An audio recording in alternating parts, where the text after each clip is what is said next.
मैं अपनी ऑडियंस का स्वागत करना चाहूँगी और आपको इंट्रोड्यूस कराना चाहूँगी डॉक्टर जितेंद्र कुमार जी से, जो कि एक ब्रेन साइंटिस्ट हैं। और नमस्कार डॉक्टर जी। आज जी का नमस्कार। जो हमारा टॉपिक रहेगा वो करियर से रिलेटेड रहेगा। आजकल की जो जनरेशन है या जिस तरह का जनरेशन गैप पेरेंट्स और स्टूडेंट्स या टीचर्स क्रिएट कर रहे हैं या एजुकेशन सिस्टम क्रिएट कर रहा है, तो डॉक्टर साहब हमें उसके बारे में जानकारी देंगे कि किस तरीके से एक राइट पाथ चूज़ किया जाए कि इस तरह के चैलेंजेस ना तो पेरेंट्स को फेस करने पड़े ना स्टूडेंट्स को फेस करने पड़े, और जो हमारा एजुकेशन सिस्टम है, जो स्कूल्स में जो व्यवस्थाएं दी गई हैं, वो भी उस मार्ग पर अग्रसर होकर इनका बेनिफिट उठाएं और बच्चों को एक सही पाथ दें। जी, तो आजकल सबसे बड़ी समस्या युवाओं में आ रही है कि वो सही करियर पाथ चूज़ नहीं कर पा रहे हैं। आमतौर पर मॉडर्न पेरेंटिंग का चलन देखते हुए ऐसा देखने में आया है कि कई पेरेंट्स कहते हैं कि बच्चों को फ्री छोड़ दिया, अपनी विल पर वो कोई भी स्ट्रीम या सब्जेक्ट चूज़ करें, हम कोई प्रेशर नहीं देंगे। अच्छी बात है, लेकिन बच्चा जब 10th में रहता है तो 11th 12th के लिए सब्जेक्ट चूज़ करना उसके लिए उतना मैच्योर नहीं होता बच्चा। कई बार काफ़ी फैक्टर्स उसे इन्फ्लुएंस करते हैं। आमतौर पर बच्चे की जो क्लासमेट्स हैं वो क्या सब्जेक्ट ले रहे हैं, वो एक इन्फ्लुएंशियल फैक्टर हो सकता है। दूसरा ऐसा रहता है कि हमें आस पड़ोस के या कोई रिलेटिव्स में किसी बच्चे ने कोई एक पर्टिकुलर फील्ड में अच्छा मुकाम हासिल कर लिया तो बाकी लोग कहते हैं कि हाँ इसी तरीके से चलेंगे।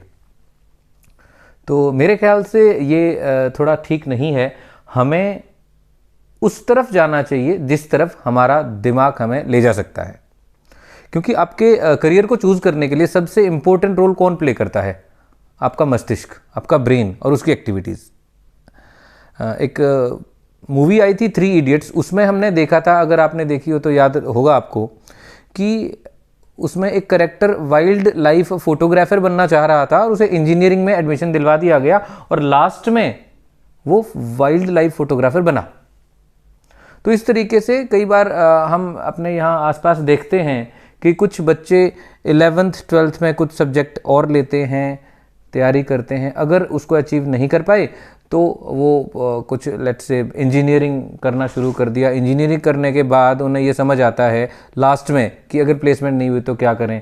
फिर वो लेट्स से MBA कर लिया, वहाँ प्लेसमेंट अगर हो गया ठीक है, नहीं हुआ तो फिर कहते हैं यार मैंने काफ़ी देखे हैं B.Ed करते हैं, कुछ और करते हैं, टीचिंग में जाते हैं, अपना बिजनेस स्टार्ट करते हैं। तो अगर ये काम करना ही था तो 10th या 12th के बाद कर लेते, 4 5 7 साल और उतना अमाउंट, उतने एफर्ट्स लगाने से बच जाते, एक लेवल भी अचीव हो जाता। तो इस समस्या का समाधान क्या, इस पर बात आती है। तो हमारे दिमाग में 10 पार्ट्स रहते हैं और डॉक्टर हॉवर्ड गार्डनर की थ्योरी के अनुसार भी there are 8 types of multiple intelligences, एक 9th भी आजकल ऐड हो रही है। तो बेसिकली 10 रहती हैं। तो हमारे दिमाग में 10 पार्ट्स रहते हैं और 10 पार्ट्स का मतलब हुआ कि 10 तरीके के काम हम हर व्यक्ति कर सकता है। फॉर एग्जाम्पल, एक पार्ट लॉजिकल एबिलिटी के लिए है। अगर आपका वो पार्ट मोर फंक्शनल है तो लॉजिकल एबिलिटी से related let's say concept, process, maths, science, grammar, reasoning, analysis and calculation, इन चीज़ों में आपका अच्छा इंटरेस्ट रहेगा। अगर ये पार्ट एक्टिव है तो आप कम्पिटिटिव एग्जाम जल्दी क्रैक कर पाएंगे क्योंकि आपका इंटरेस्ट है। और कई बार कुछ बच्चों को हमने देखा है कि कोचिंग लेने बाहर जाते हैं कहीं आसपास, कोटा हमने सुना है, दिल्ली, मुखर्जी नगर, कहीं अलग अलग जगहों पर स्पेशलाइजेशन जहाँ रहती है, राजेंद्र नगर, शास्त्री नगर, हाँ ऐसी जगहों पे जाते हैं और वहाँ पर हम ये देखते हैं कि 1-2 मार्क्स से रह गए, रिपीट करते हैं। और आजकल अगर हम बात करते हैं कम्पिटिटिव एग्जाम एस्पिरेंट्स के लिए, UPSC वगैरह की तैयारी करते हैं, तो उसमें ड्रॉपर्स बैच बहुत चलते हैं, एक नहीं तो दूसरा, तीसरा, चौथा, 5वां, और कुछ सालों के बाद फिर वो हार कर कहीं और जाते हैं। रिजल्ट की अगर हम बात करते हैं तो मोर देन 95% बच्चे रिपीट कर करके कहीं और फील्ड चूज करते हैं। तो उनका जो टाइम और पैसे लगे थे वो वेस्ट हुए। अगर ऐसी व्यवस्था हमें मिल जाए कि हमें ये पता चल जाए कि आप किस फील्ड में बेस्ट परफॉर्म कर सकते हैं। एग्जाम्पल के लिए सचिन तेंदुलकर 10th क्लास भी पास नहीं कर पाए थे और क्रिकेट खेलते हुए पढ़ाई अच्छी नहीं हो रही थी, आप सबको भी पता होगा, सर्वविदित है कि वो 10th क्लास पास नहीं कर पाए थे। तो उनके पेरेंट्स ने कहा कि बच्चे पढ़ाई छोड़ो, क्रिकेट में ही हम आपकी सहायता करते हैं। और आज के टाइम क्रिकेट का गॉड, भगवान क्रिकेट का माना जाता है सचिन जी को, उन्हें ट्रेनिंग मिली। ठीक है, अब ट्रेनिंग से ही अगर हम ये सोचें कि कामयाब हुआ जा सकता है, तो सचिन जी का ही एग्जाम्पल लिया जा सकता है कि अर्जुन तेंदुलकर उनके सुपुत्र हुए और सचिन जी ने कोशिश की उनको क्रिकेटर बनाने की, और शायद वो उतना अच्छा नहीं कर पाए। सचिन जी को बचपन में जितनी ट्रेनिंग मिली थी उससे कहीं ज़्यादा अर्जुन तेंदुलकर जी को ट्रेनिंग मिली, लेकिन वो अचीव नहीं कर पाए। इसका मतलब सीधा सा है कि उनका जो ब्रेन स्ट्रक्चर है क्रिकेटर बनने के लिए शायद उतना परफेक्ट नहीं था जितना किसी और फील्ड में हो सकता था, है ना। अगर हम किसी क्रिकेटर को कहें कि आप गाने की फील्ड में ट्राई करें और सोनू निगम या लता मंगेशकर जैसे किन्हीं जो सिंगर्स हैं उनको कहें कि आप क्रिकेट में ट्राई करें, तो शायद अच्छा परफॉर्मेंस नहीं दे पाएंगे वो। दैट मीन्स उनका ब्रेन का स्ट्रक्चर जो है, वायरिंग वी कैन से, वो उसके लिए नहीं बनी है। उनका जो सिंगर्स हैं उनका राइट ब्रेन ज़्यादा एक्टिव है, ज़्यादा इमोशंस को समझ पाते हैं। हाँ बिल्कुल बिल्कुल। तो इसी तरीके से और हम तेंदुलकर जी का जो रहा है, उनका हिप्पोकैम्पस कुछ इस तरीके से डिज़ाइन है कि वो पहले ही मैच की मैपिंग अपने माइंड में कर लेते हैं। डेफिनेटली। तो उसी तरीके से ब्रेन के हम एक बात की थी, दूसरा पार्ट रहता है म्यूजिकल इंटेलिजेंस का, उसके बाद एक रहता है लिंग्विस्टिक स्किल्स का। अगर हम बात करते हैं, मैं थोड़ा एक रियल लाइफ एग्जांपल देके समझाने की कोशिश करूंगा। लिंग्विस्टिक स्किल्स वाला जो पार्ट है ब्रेन का, वो बच्चों में और बड़ों में अलग एग्जांपल लेंगे हम।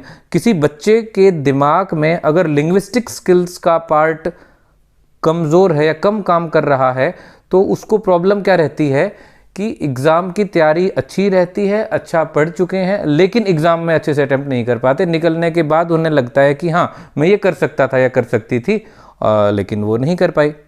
अगर किसी बच्चे का लिंग्विस्टिक स्किल्स वाला पार्ट ज़्यादा फंक्शनल है, मोर number of active neuron cells उसमें हैं, तो उस टाइप के बच्चे बहुत ज़्यादा पढ़ाई करते नहीं दिखते, लेकिन उनके मार्क्स बड़े अच्छे आते हैं, एक्सप्लेनर होते हैं बहुत अच्छे वो। अगर हम एडल्ट्स की बात करते हैं तो ये भी हमें देखा है कि किसी का अगर लिंग्विस्टिक स्किल्स वाला पार्ट कमज़ोर है तो वो अपनी बात ठीक से एक्सप्लेन नहीं कर पाते सामने वाले को, है ना। आधे घंटे बात करेंगे, सामने वाला कहेगा कि आप क्लियर बताइए कि कहना क्या चाह रहे हैं, वो एक्सप्लेन नहीं कर पाते। और अगर हम बात करते हैं एडल्ट्स में लिंग्विस्टिक स्किल्स वाले पार्ट के मोर एक्टिव होने की, तो बड़े अच्छे एक्सप्लेनर होते हैं वो 5-7 लाइन बोलेंगे और सामने वाले के दिमाग में एकदम से फिट बैठ जाएंगी कि वो कन्विंस हो जाएगा कि हाँ आप ठीक कह रहे हैं। तो इसी तरीके से 10 पार्ट्स होते हैं। हमें ये जानना ज़रूरी है कि किसी बच्चे का या आपका दिमाग में कौन सा पार्ट मोर फंक्शनल है, और ये जानने के लिए हमें ये समझना पड़ेगा कि हमारे दिमाग में कुछ न्यूरॉन्स रहते हैं, लगभग 1500 करोड़ न्यूरॉन्स होते हैं, और वो 10 पार्ट्स में रेंडमली डिवाइडेड हैं। जिस पार्ट में, जिस आपके दिमाग के भाग में मोर number of active neuron cells हैं, वो पार्ट ज़्यादा फंक्शनल है और वो आपका पैशन है, इनबॉर्न पोटेंशियल है, और उस पर अगर काम किया जाएगा तो आप बड़ी जल्दी प्रोफेशनल ग्रोथ ले सकेंगे और प्रोफेशनल करियर को चमका सकेंगे। तो ये पता करने के लिए अगर आपके दिमाग में कुछ क्वेश्चंस आ रहे हैं तो ऐसे बहुत सारे टेस्ट रहते हैं, कुछ साइकोमेट्रिक टेस्ट होते हैं, कुछ बायोमेट्रिक टेस्ट होते हैं। उनमें से एक वेल नोन की बात करता हूँ, ब्रेन वेव्स स्कैनिंग। उससे ये पता चलता है कि आपके दिमाग का कौन सा पार्ट कितना फंक्शनल है, जिससे ये सहायता मिलती है कि 10th के बाद क्या सब्जेक्ट लिया जाए, ग्रेजुएशन पीजी में क्या सब्जेक्ट लिया जा सकता है, आपके सोचने का तरीका कैसा है, पढ़ने का सही तरीका कैसा है, अगर किसी सब्जेक्ट में कमज़ोर हैं तो किस तरीके से वो पार्ट तेज हो सकता है, इंटरनल पर्सनैलिटी, एक्सटर्नल पर्सनैलिटी, आपकी आदतें कैसे बनती हैं, हैबिट फॉर्मेशन, ऐसी बहुत सारी चीज़ें जिनसे हम अनभिज्ञ हैं, आमतौर पे बात नहीं कर सकते। और जब उनका पता चलता है तो हमें अपनी ज़िंदगी रूपी किताब को ठीक से खोल के पढ़ने का मौका मिलता है। तो इस जैसे बहुत सारे टेस्ट होते हैं। अगर आप चाहते हैं खुद का प्रोफेशनल करियर को ग्रो करना या बच्चे को पढ़ाई में ठीक करना, करियर क्या चूज़ करें, किस तरीके से करें, तो आप इस तरीके की चीज़ों को रेफ़र कर सकते हैं, जिससे कि आपका लाखों रुपए का खर्चा और वो टाइम जो अगर आप गलत ट्रैक पर जा रहे हैं, आपका दिमाग उसके लिए नहीं बना है, या कई बार पेरेंट्स ज़बरदस्ती भेजते हैं या कुछ सिचुएशंस ऐसी हो जाती हैं कि वो करना पड़ता है और उसके बाद हमें समझ आता है कि ये काम नहीं कर सकते थे, उससे बच जाएंगे। तो हमारे एफर्ट्स, पैसे और बहुमूल्य समय बचेगा और हम कम समय में सफलता को हासिल करने की संभावनाओं को बढ़ाते हुए अपना प्रोफेशनल करियर चूज कर सकते हैं। मैं आपका धन्यवाद करना चाहूँगी कि आपने इतना कीमती समय हमारे साथ शेयर किया, और मैं अपने दर्शकों से भी रिक्वेस्ट करना चाहूँगी कि अगर आपके इस रिलेटेड कोई भी क्वेश्चंस हैं तो आप नीचे कमेंट सेक्शन में अपने कमेंट्स भेज सकते हैं। हम इस पे आपको और अधिक जानकारी देंगे। प्लस एक लिंक दिया गया है, उस लिंक पे आप क्लिक करके, जैसा कि सर ने अभी आपके साथ डिस्कस किया, ब्रेन वेव स्कैनिंग एक टेस्ट होता है, तो आप उस अप्रोच को भी यूज़ कर सकते हैं। मैं अपने दर्शकों का धन्यवाद करना चाहूँगी, और डॉक्टर जितेंद्र कुमार, आपका भी अनेक अनेक धन्यवाद।